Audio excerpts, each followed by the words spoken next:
Airplanes kind of look like airplanes. So we're looking for an image of an airplane.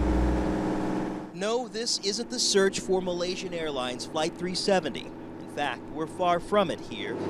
This is Lake Michigan, following along with a team of salvagers and divers on the verge of locating a big find of their own. The worse the crash is, the more the restorers like it because it proves how good they are. They put it back together.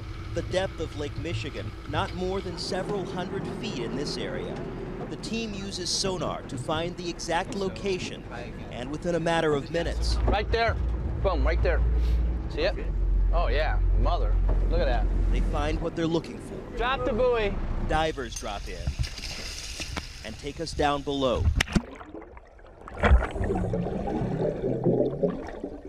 They capture these stunning images of a World War II bomber that crashed into Lake Michigan nearly half a century ago.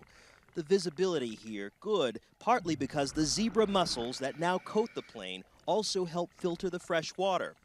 Underneath them, a piece of American history. The pieces are there, but about 100 feet apart. The engine sank first right away. The other part floated a little bit.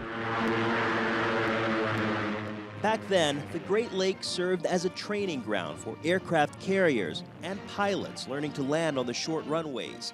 This SBD Dauntless dive bomber crashed, though the pilot survived. Salvage expert Taras Lysenko hopes to raise money to raise the plane and put it on display in Chicago. You show one of these things a 6-year-old the first time they see them, their eyes just light up. They don't have to know what it is. They know it's important. A successful mission, finding this submerged plane, though the team reflects on the differences and complexities of the much bigger search for Flight 370 that's garnered international intrigue. When you're down into thousands of feet deep, the pressures are astronomical.